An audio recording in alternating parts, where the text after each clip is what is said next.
What's up, everybody? Welcome to a special episode of the Modern Lending Podcast Live. Man, the guest today is a man who really needs no introduction. I mean, if you don't know who Todd Duncan is, you're not in the mortgage space. I mean, this guy has wrote, I think, 17 books. I'll get the actual number on that when we come back. This guy has been leading the industry as a thought leader since I was like driving around with a Honda Civic trying to talk to realtors. I mean, I've been to this guy's conference for, it feels like decades, Todd. Decades. And now we're going to talk about how crazy this world is changing and how this man is helping us change with it. So without further ado, let's bring on Todd Duncan.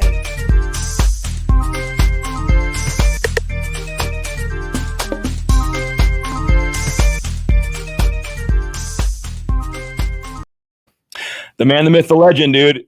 That is a good vibe. Oh, it's so good to see you, dude. I wish we could be doing this in person. I miss you, man. But this is as good as we get, I guess. Yeah. You know, it's the world in which we live is a tad different right now. And one thing we have to look forward to is when we can get back together face to face, the real face to face. But you know what? This is innovation right here, right? Yeah, I mean, this is what I'm loving to talk about with you today, because obviously you've been leading originators forever. You've been pouring into our community, our industry for decades, and you have a unique voice and space in the industry. And right now, I think that leadership's so needed because we're all a little adrift, and we're all trying to row or figure out where to go or what to latch onto, and it's crazy. And even your business, is changing. And we will talk about the virtual sales mastery, which I'm actually super stoked about. But Todd, was I right on the books? How many books has it been? How many books have you published? Yeah, 17. Oh my gosh. Yeah, 17. So for everybody that is new to the industry, because believe it or not, there's new blood coming into mortgages right now, which is awesome and amazing. Give everybody a little bit of your background. When did you start getting into the thought leader game? When did you start leading other people? And there's my sister saying hi. So we got to comment on LinkedIn. We're live on LinkedIn, Facebook, and YouTube. So thank you guys for hanging out with us today. Hanson's rock. The Hanson's rock. Yeah. So, I think my story is like a lot of people's stories. I mean, I graduated from college. I had a degree in finance and marketing. And I was at a 4th of July party about a month after graduating. It happened to be hosted by my Little League coach when I was a young boy, good friends with my parents. And he and his wife owned the largest independent real estate firm in the Western United States, Tarbell Realty. And they had about 4,000 agents. And Don and I were talking in the backyard about me becoming a mortgage person. And I had no idea what that really meant. I got set up with an interview with the guy that was running the mortgage company that was owned by Tarbell, and within about 4 weeks, I was a $1,500 a month for only 90 days loan originator, and I had a 1970 Camaro with a ripped vinyl top with hell yeah, a hole in one of my headers, and the first real estate office I called on was in San Clemente, California. And I'm driving back past the parking lot. I've got this beater of a car, and there's Rolls Royces, BMWs, and Mercedes in the parking lot. And I'm thinking, holy cow, I am in over my head. So I parked my car about a block away so nobody could see it. And I walked in that office, and I remember to this day just seeing nothing but fuzz, like gray. It was a big office, 100 agents, and I was out of my wheels, over my skis. I had no idea what to do.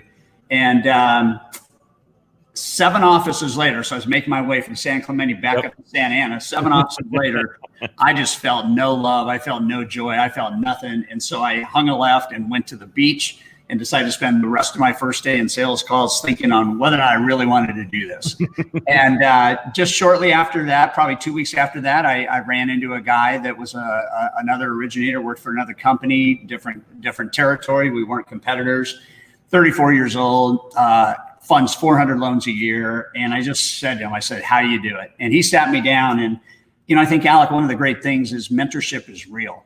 People that are further down the path than you are, and we all need them. We are all them. We have people behind us. We have people in front of us. We all need mentoring. That guy poured into me for about a month. We became best friends. At the end of my first year, with an average loan amount of $72,000, I funded $27 million in loans.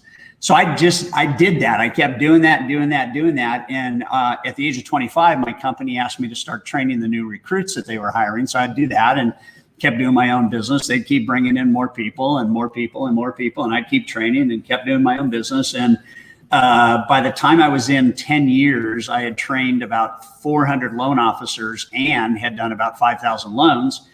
So the next 2 years were interesting because I was feeling that, like, what's next? I mean, I'm crushing it in lending. My agents are making a boat ton of money from me. What's next? And you know what I did is I answered a question. If I could do anything I wanted, what would I do? And the answer was I would help people like me win. I would help people that are starting off in the business or had been in the business for any length of time and had been doing it wrong. I would help them win. So I remember in January of 1989, I decided that I was going to start a mortgage training company, and did about a year of preparation, and then hit it in 1990 and had a partner. It was originally called the Duncan Group, and Jim was the founder of PMI, and he was a speaker. And so I relocated to San Diego. The Duncan Group was birthed. We had a really good 2-year run. I just had a big vision. I just had a bigger vision than I think Jim had at that point, and reasonably so. I mean, Jim was probably 30 years older than me, and different place in life, right? And so in 1992, I incorporated the Duncan Group, and since 1992, we have been helping mortgage and real estate originators make more money in less time with less stress, and that is what we do. Well, and you've stayed so true to your mission, Todd, over the years. And obviously, I got into the game and immediately was exposed to your brand, your training, your efficacy, coaching programs, your events. And, it's been a huge, foundational building block for so many of us originators who are coming into the space, even mature, talented originators, to come and get kind of another vision, another viewpoint from somebody who's, I always think of it this way. You're like at the middle of all these streams going to the ocean. All these different originators coming to the same place. You're right in the middle, and you're also gathering all of their expertise and feedback and thoughts, and then able to kind of reshare that into your platform. It's just been amazing. And obviously your books have had major impact across, the industry as well. So really thankful for you, really thankful for what your vision and what you decided to do on that. And kind of on that note too, you've had to pivot what you've been doing. And actually that's been inspiring to me, because I love people who are willing to go get uncomfortable, who are like, you know what, the world moved, and so I got to move with it. Like, I wish I had my favorite book, one of my favorite books, Who Moved My Cheese. Every now and then I call some of my best managers and I'm like, hey, I'm moving your cheese right now. They go, really get in the right headspace of like, all right, because adaptability is huge. Like, adaptability right now is paramount. So can you share what you're doing to manage through this as an inspiration for others who have, their own businesses and their own origination strategies? How are you changing? Yeah. So I want to answer a couple ways. One is, I think that we all have to remember that we have a choice on what we do and when we do it. And I think most people wait for something like we're going through right now to kind of force a need to change. And so I'll talk about what do you do when you're forced to change, when it's the only thing you can do is change. But the bigger question is, what are you doing when external change is not put upon you to change?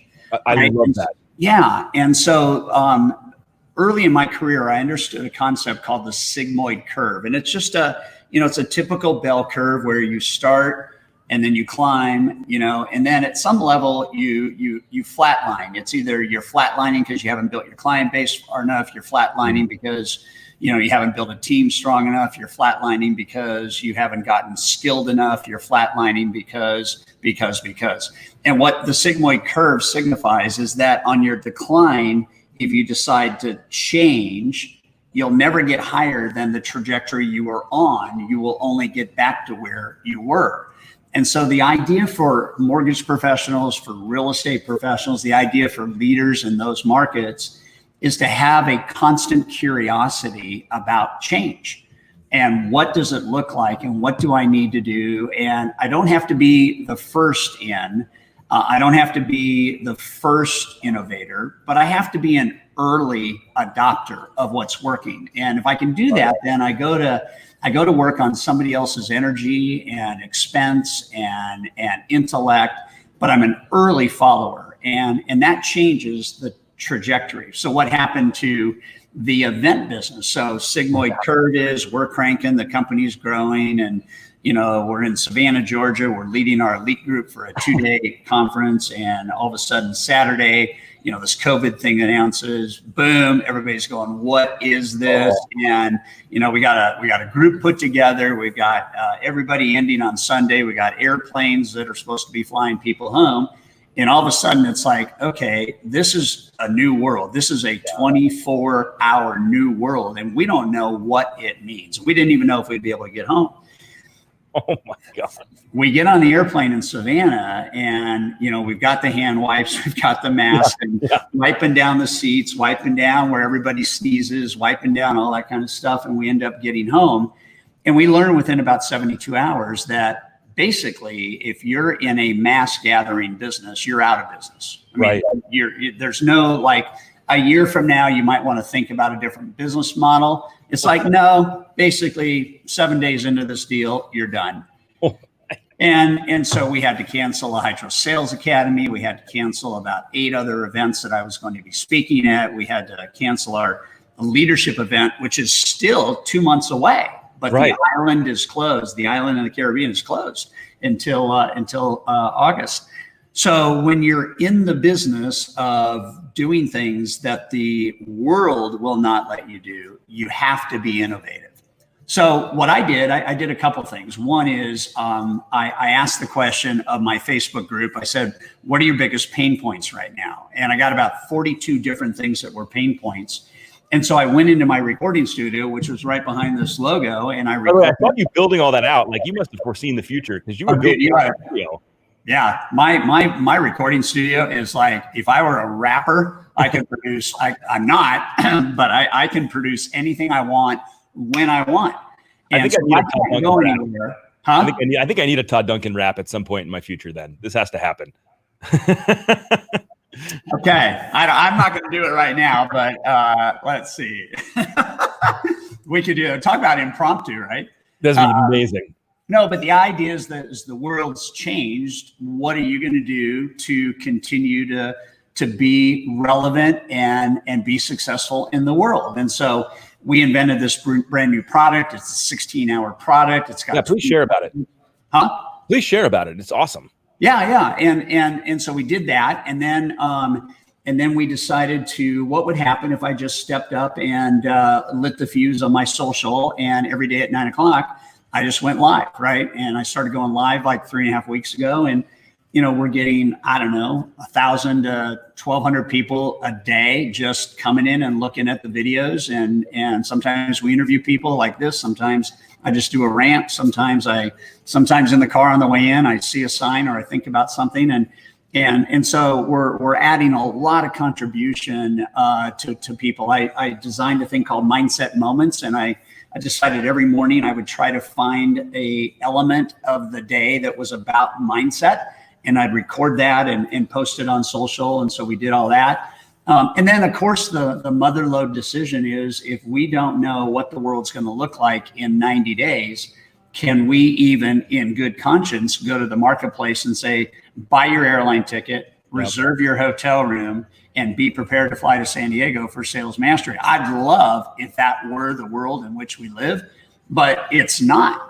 It's just not. And we don't have any certainty whatsoever. So in terms of being able to hold a live event, so what do? Well, you have to do the right thing, right? And the next right thing is, how do you take what you have and modernize it? You look at the logo, modern lending. How are you more modern right now as a mortgage professional than you were 90 days ago? Just how much more innovative have you gotten? I just hung up with a guy that all he's doing is setting FaceTime dates with his realtors. He's taking them to lunch, taking them to coffee, and they're FaceTime dates, and he's doing it regularly. He's funded $50 million year to date. He's got a pipeline of $18 million, and he's innovating, right? He's just connecting. I locked on to, how are we nurturing our CEO clients and how are we nurturing the people that we work with? Well, we're going to do something really special for them. We're going to do something with Sales Mastery that's really special. We're going to give everybody in the world, and I mean the world. I'm talking Australia, Canada. I'm talking the EU. I'm talking Italy. I'm certainly talking about America. Everybody this year gets a front row seat. Crazy. At Sales Mastery. Well, how do you have a front row seat? You don't have to come. We're going to bring it to you, right? So we're already in play. The studios are already, getting built. The speakers are already hired, and we're going to take Sales Mastery to the client instead of having the client have to come with us. And we think, here's the innovation. We think that by doing that, we're going to be able to quadruple or quintuple the size of the audience. I believe it. And maybe even more. We got one group right now that might bring 2,000 people. Well, that's okay. That's usually our crowd size. Yeah, exactly. So I'm doing a lot of that kind of thinking. One of the things I want to say to everybody is it's important to recognize, yes, that we are going through something, right? It's important to understand that everybody, watching this podcast and everybody, walking the earth, we are all going through something, right? And varying degrees of level. The key is to grow through it. The key is to take this scenario, which nobody could predict, and understand that you can choose to go through it or grow through it and become something because of it. And I think that's the big message I want to send to people is, what is good about this? What is it doing for you? What is it teaching you? What are the lessons that you're learning from it? And most people just try to muscle their way through whatever pain point they're in. Yeah. Well, we've never been here before. And so the question is how do you go through this and how do you emerge from this whenever it is over, quote unquote? Yep. Better, stronger, healthier, happier, wiser. I got stuff going on in my office right now that I could tell you, Alec, I hadn't even really thought of. Yes. Like I hadn't thought about how many less people do we need here if we do this there? How does this change here if we go do that here?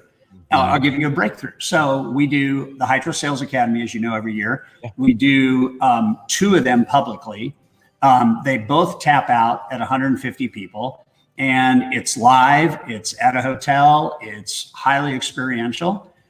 But we have a sales cycle in the first quarter, and then we have a sales cycle in the fourth quarter. And in between those 2 sales cycles, we don't do the Hydro Sales Academy. Okay. So what do? Well, let's turn the Hydro Sales Academy into digital. Let's just let somebody every day or 10 people a day not have to wait 90 days for a date. Oh, so good. Just come through it. We got the learning platform. I'm teaching it. I'm going to ask you the same questions online that I'm going to ask you live. And now all of a sudden people can buy that every day. Talk about a game changer. It's accessibility. It's accessibility at scale. It's amazing. And this is what I love your comment earlier. There's something about changing without a catalyst moment and there's something with changing with a catalyst moment.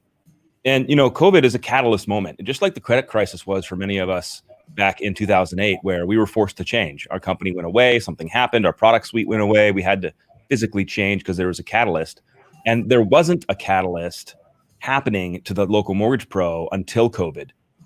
And I think that, as terrible as it is, and as much as I hate this social distancing and I want to hug everybody, man, I'm so encouraged by watching how, professionals that you're inspiring, Todd, step into these new mediums, step into these new places, becoming accessible, turning the spotlight on themselves and sharing their expertise in a global setting, a digital setting. And it's inspiring. Yeah. And it was kind of needed because otherwise I don't think people were going to move. I don't think they were going to change. And it brings up an interesting point that you can take any situation, and you're right, Alec. This was not like there was no warning call. There was not like this is going to happen. It's not like you were on a retreat with a bunch of professionals, and like, good God. And what's really wild about that is one of the guys in the group 4 days later tested positive for COVID and was in the hospital for 14 days, and he was in that group. Wow. And that's how close, and nobody thought they had it. Nobody thought they were going to get it. But here's the interesting point. And I want to have everybody that comes alongside you in your Modern Lending podcast to understand that stuff happens. And the key to life is not thinking that you can control stuff. You can't. Rates go up, rates go down. You have zero control. Housing prices go up, housing prices go down. You have zero control. Unemployment goes up, unemployment goes down. You have zero control. Consumer confidence goes up, consumer confidence goes down. You have zero control. Consumer confidence right now is 55 points lower than it was in February. Wow. Okay. And it just eked up 1% in May as compared to April. You have no control over that. So the greatest gift is to understand that for everything that happens, there is goodness in that thing, but you got to find it. And so flow is about like if I were trying to manage through the idea that the event business is temporarily shut down. If I tried to manage my way through that, I would have gone crazy. But I understood, okay, this is a moment. And what everybody understands, whether it's making a call or failing on a call or doing a loan or failing on a loan or making a listing presentation or failing on a list, all that matters is that you have all these moments and how you go through a moment. We're in a COVID moment, right? But it's been 9 weeks. It's been a long moment. But there's 100 moments every day because of COVID, and how you go through the moment determines who you become. And I was writing last night, and I was talking about Chuck Swindoll, who's one of my favorite pastors and theologians. And one of the quotes that he is most famous for ends with, "For us in life is 90%. Okay, 90% happening to us, and we can't control much of that. But all we can control is our attitude about that. And so in all things, there is goodness. Everything does happen for a reason, as crazy as it may sound. And you only have two choices. I only have two choices. As human beings, we can either be optimistic or pessimistic. It's that simple. And if we're optimistic, principally centered, we know our purpose, we know what's important to us, we've got networks, we've got tight family, we've got all that going on. We should be optimistic. We got great rates. We got, our worst day is capacity issues. We got loans falling out of heaven. It's an easy market, but it's a hard market. But all you can do is learn from wherever you are and learn from whatever you're going through. And so I think that for us, I'm actually very, very excited about how High Trust has navigated through this. And I believe that our innovations, there's 6 major innovations that have happened in the last 8 weeks. All 6 of those will change the future of this company in a way that it would not have happened had it not been for COVID. That is crazy.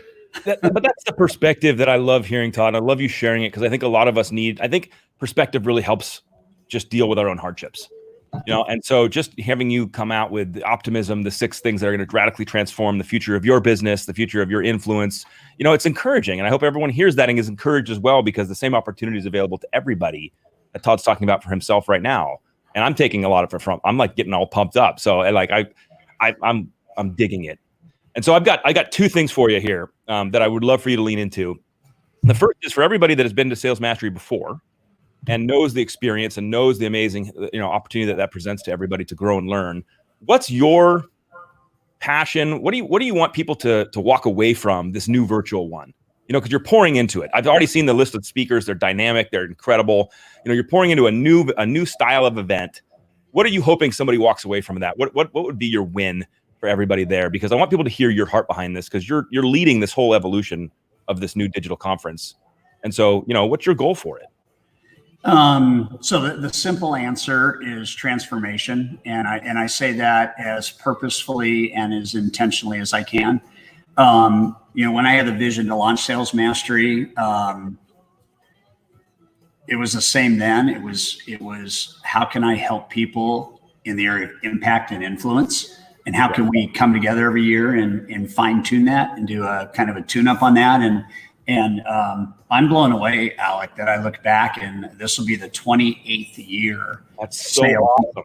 The same brand, right? 28 years of Sales Mastery and millions of homeowners impacted every single month because of the lessons people have learned at Sales Mastery. So this year, I want transformation. And what does transformation mean? I think, and I know you believe, Alec, that the next couple of years are going to be very, very interesting in how this world corrects around not only this virus, but also the realities of interest rate change and market volatility and all those types of things. And so I'm talking about, like, what are the habits of the future? Mm-hmm. What are the new habits of the future and the new disciplines of the future that you're not even aware of right now? And at Mastery, we're going to bring 10 of them to you. And when you think about a habit, you think about, I got to do something differently. All of us have heard this idea that, it takes 21 days to form a new habit. And that's absolute BS. It's absolutely implausible that would be all it takes to change a habit.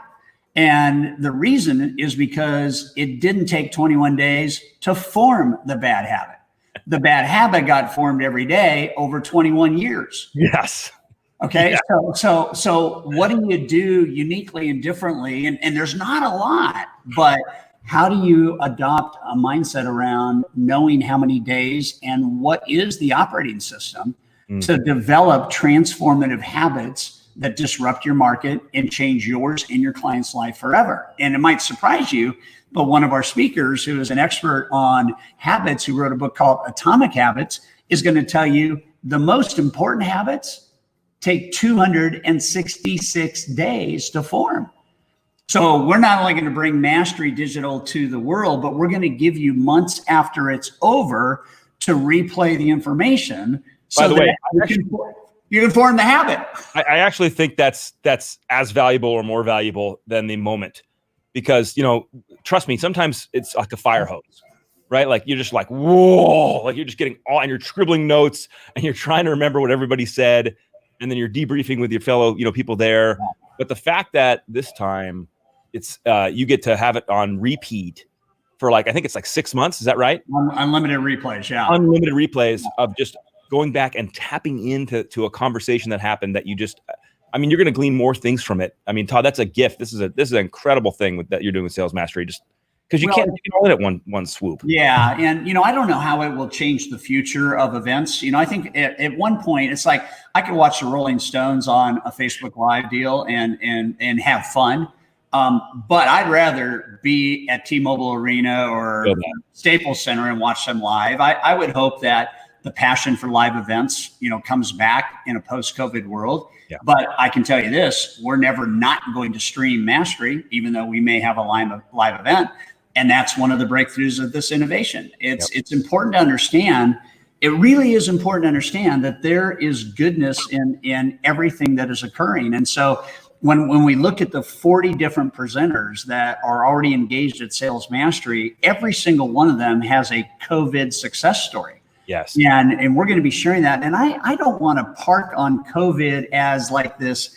I get that. It is what it is. Yeah. But it has forced people to come up with new ways to do old things, right? And that's what Mastery is going to be about. It's going to be transformative in terms of what are the innovations, what are the high producers doing uniquely and differently, how have we telepathed technology into a standard operating procedure, what does modern really look like? Yes. And surprisingly, it still involves a deeper percentage of humanity than it does technology.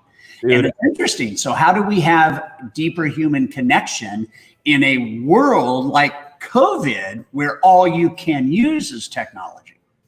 How do we do that? So it's going to be solid, man. And we're really excited about it. We've got the production crews coming in tomorrow. We're starting to kind of figure out what our build out looks like from a stage standpoint. And then, and we're going to use technology to bring these speakers in from all over the world and broadcast mastery to all over the world. And it's going to be exciting. The other thing, Alec, I just got to mention this. Yeah.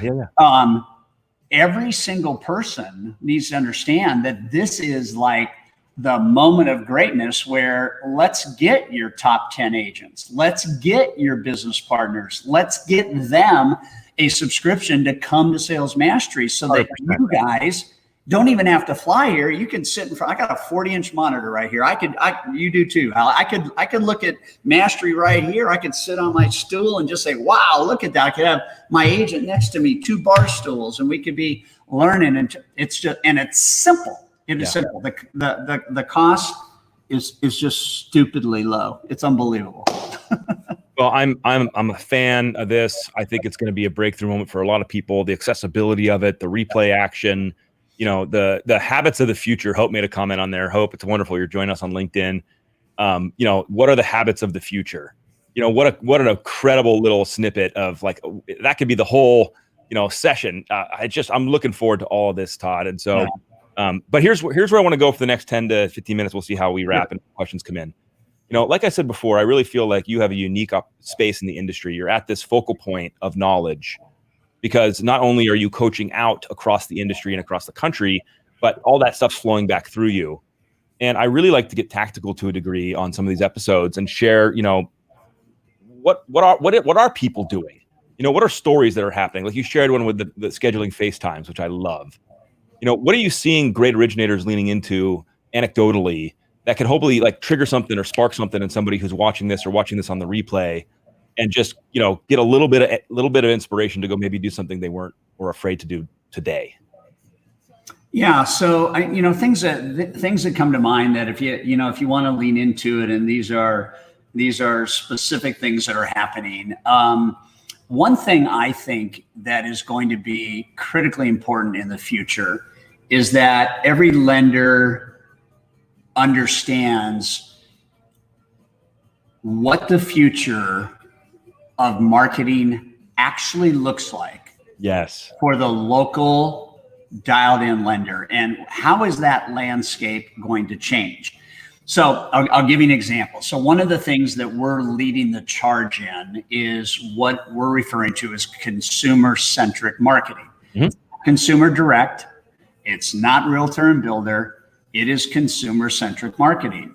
So I had an interchange last night with one of the guys that we're coaching in our elite group, and between July of last year and April of this year, he has engaged in excess of 20 new business development partnerships in the wealth management insurance world. Okay. And what is happening is what led to that is the discipline around what really modern lending is. Modern lending is I'm not doing a loan and saying goodbye to you. Modern lending is I'm going to be a better consultant. I'm going to ask you questions you've never been asked. I'm going to learn things that you are going to share with me, and I'm going to solve things that maybe have never been solved in your life. And every single year, we are going to have a checkup, and we're going to measure the efficiency of your mortgage and your real estate strategy and where you are in life. And we're going to continue that for as long as I'm alive. And if I die, my team's going to continue it for as long as you're alive. And if you die, we're going to do it with your daughters and sons, right? Yeah. And so what's ended up happening is we start to look at why are we doing that? Well, why we're doing it is consumer direct. Most lenders can't compete with that. The realtor builder market is still healthy, but it is unsettled right now. The world of iBuyers has changed. Most of the real estate markets are level, if not down a little bit, because people are losing job security. Consumer confidence went down, not up, even though it got a 1 point tick up in May. it's still low. People are not sure about their financial future and so on. So that market is it'll come back. But like I said, we don't control when real estate values go up and down. We don't control it. Here's what we control. We're going to control the center of the universe. And the center of the universe is every single human being that is not in a consumer direct cross-air lead gen campaign. And everybody who is not coming in through our traditional channels right now of realtors and builders. And we're going to go here.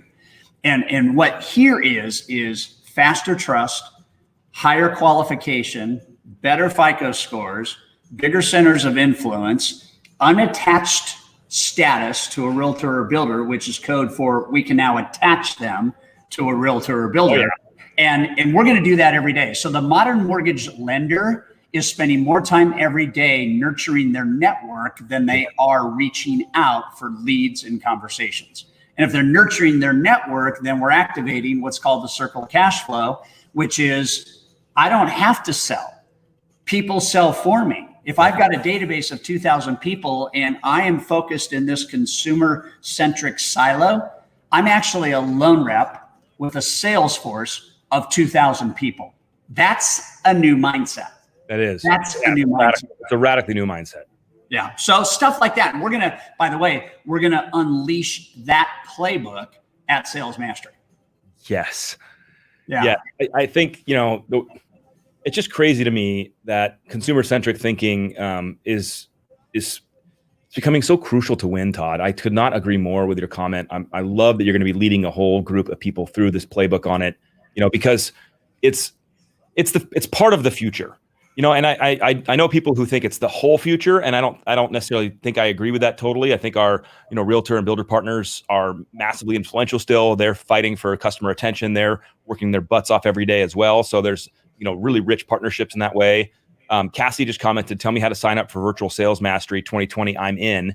You go and Google Sales Mastery, and you can't miss it because Todd's all over the internet, and all of a sudden, bang, you're in. But yeah, Todd, I think that it's the right mindset. It is the modern mindset. And let me share something real quick. Allows us to do it. Yeah, share. Yeah, but before I forget, everybody needs to understand that the reason this model is not a suggestion, but a mandate is because the buying SO has changed. Yes. The strategic operation of buying home has changed. So the reason why you have to be in consumer-centric, visibly deep entrenched markets is because the agent is not going to hear from that buyer the way they have heard from that buyer and when they have heard from that buyer. So if I'm going to be the bridge between agent success and matching buyers with agents, which is essentially what I'm going to do, I'm actually filling a need that if I don't fill it, I can't add the same kind of value to my agents, and my agents are going to lose because buyers are making lender decisions before they're actually looking for property or even contacting an agent. So it's like, don't think about this. You've got to plant on it. The guy I'm talking about right now has generated over $1 million in commissions to agents this year already from the consumer-centric market. Think about controllability there. Think about how much value you would bring then. Think about an agent that might hear from another agent that that other agent just got a $22,000 commission because of a lender referral. Change your whole life. The agent is going to call the lender and go, I want in on that action, right? So there's a reason why we need to be in the middle. And if you're in the middle, you have all of this other sourcing going on, and it's just a flip of the switch. It is letting everybody know in your database that you are long-term thinking. It is reassessing them. It's, if you have not looked at every borrower's mortgage statement in the last 4 months, that's an option. That's a way to do it. You should do a mortgage review at least twice a year, for sure once a year. How efficient is the mortgage? You ought to be asking that market, what are their real estate goals and dreams for the next 5 years? Because your agents aren't asking that question. And if you're asking that question of every single buyer, and let's say out of your database of 2,000 people, 113 people tell you they want to buy a home next year. Yes. Well, there you go. You have an agent. Well, the guy that helped me, buy this house, I haven't heard from him in 8 years. So I would say, yeah, I don't have one. Good. I have one. And I want to echo this for everybody listening, because Todd hit this before, and I think it's just the same. It's the same conversation in this COVID social distancing, world where we're all on Zoom cameras, we're all in these little boxes on our internets. Human connection has never been more paramount, and the fact that you have the privilege and opportunity to have 1,000 to 2,500 people in your database that you could call today and just check in on and let them know that you care about them, you're thinking about them, you got their back. And to Todd's point, ask them some serious questions like, how's the house? How many people aren't happy with their house right now? Like, so many people are like, I am moving the second I get like whatever that, because they're forced to shelter in place and they're like over it. Like, the opportunity to make human connection has never been more important. So, let me say this, and I need you to understand this, all of you, and I hope that I meet you in a place right now where you can absorb what I'm about to say. All statistics right now in this business, outside of this business, in this country, and outside of this country, with the exception of 2 countries that are not us, humanity is preferred over technology with about a 12-point differential. Humanity is 82% and technology is 69 or 70%. So what we're starting to see is that technology, which has had this ramp up, right? And still by and large is what everybody is expecting to kind of see the future doing, is nudging out humanity. And the lone rep or the real estate agent who doesn't understand that technology is only to support a transaction, it is not responsible for doing the transaction, are going to miss millions and millions and millions of dollars of revenue. So there's a book out right now called The Most Human Company Wins. It's called Marketing Rebellion. And I read through that and I got really clear on this idea that, the most human LO wins. The LO that has the ability to connect at the deepest core with a realtor, with a borrower, with a referral partner.